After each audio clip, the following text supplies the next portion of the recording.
self-confidence. When you go to talk to somebody, or even when you're talking to yourself, you're trying to tell yourself something chassidish.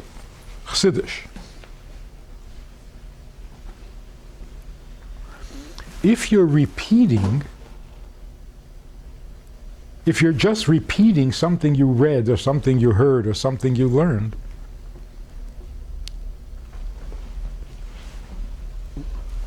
there's no evidence to your knowledge, your understanding, your opinion. Who are you? If you keep chazzing something else, somebody else's words, it's very holy and it's a big mitzvah, but who are you? So let's say you go on Mivtzoyim, you meet somebody, you get into a conversation. And the guy says, so what do you do? What do you believe in? And you chazer what it says.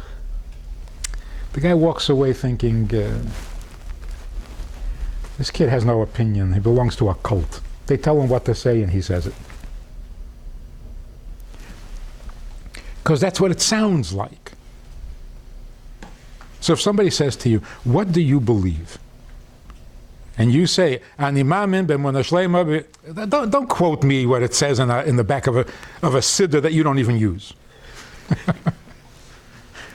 Tell me what you believe. What do you know? Particularly, you become a shliach, and you have a Chabad house, and people come to your Chabad house, and you're the rabbi, and they ask the rabbi, what do you think? What is this? What?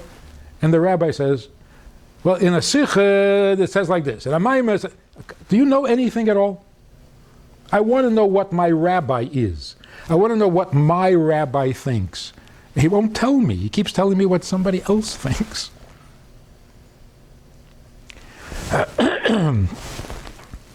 Confidence begins in cup. What do you know? The feeling that I don't know anything leaves you with no confidence whatsoever. So you're given all these years free, no burdens, no responsibilities, no obligations. Become something. Come away knowing. If that doesn't happen, of course it's going to be frustrating. So the other question, are more people frying out today than before? Well, first of all, there are so many more people. Ratio. Mm-hmm. Ratio. So it could very easily seem like everybody's frying out. It used to be a bacher would fry out because of a problem. Either a problem at home or a personal problem.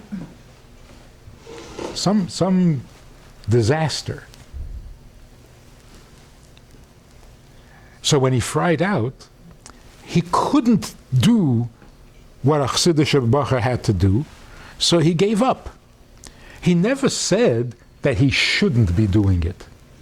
He never said, I don't believe it and I don't. MS is MS and you're supposed to be a Chassidish bacher. I can't, for whatever reason. And that's why when things settled down and the problem went away, they came back. You never had a bacher fry out by saying, I don't believe in any of this. That never happened. Why? Because every bacher who came out of yeshiva knew that there's an Eibishter and what the Eibishter wants and what the Rebbe wants. If you can't do it because you're just tzebrochen or whatever, okay, so you say, look, I'm a shegetz. That's what was called in the olden days, Achsidische shegetz. Because in his head he was a chassid. Lepoyel, he couldn't do it. Couldn't live up to it. For whatever reason. But for a bacher who sits in yeshiva, who learns dvarim stumim, to turn around and say, oh, I don't know. I don't know anything about this. I don't know. Nothing makes any sense to me. That never happened.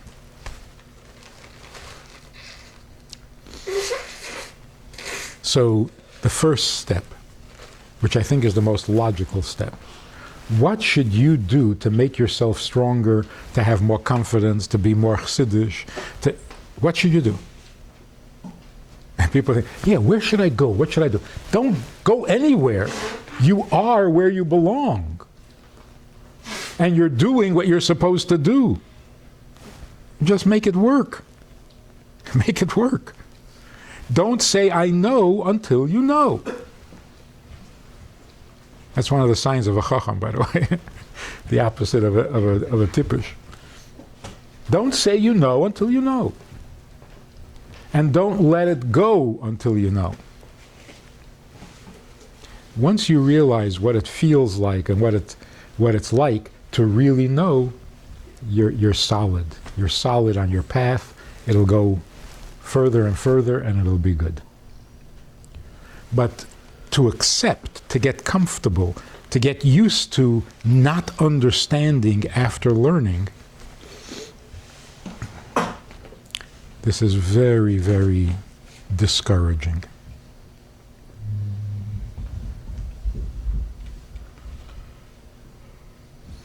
So a bacher said to me, we were learning some Tanya.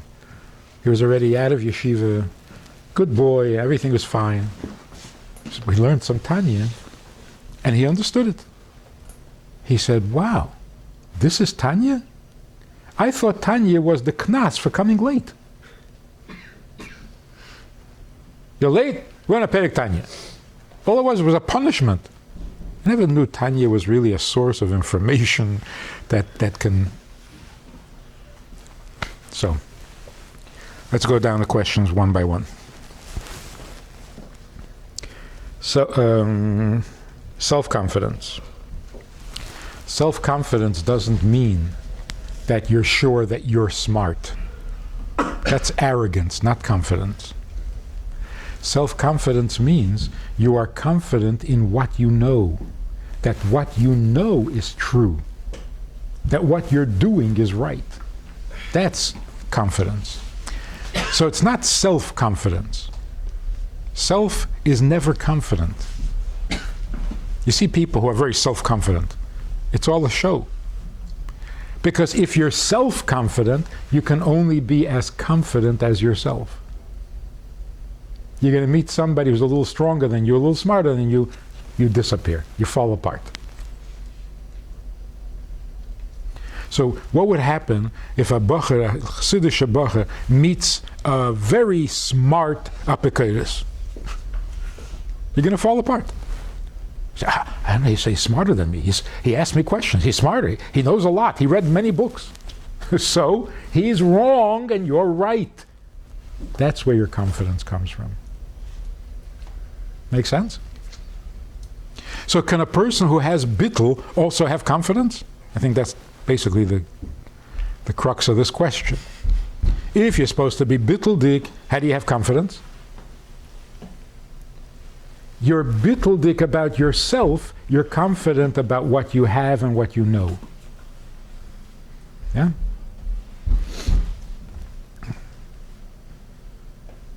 The Chassidim used to say, "Was mir seinen, seinen mir." Whatever I am, don't even ask. Aber Chassidim seinen mir. So personally, let's not go there.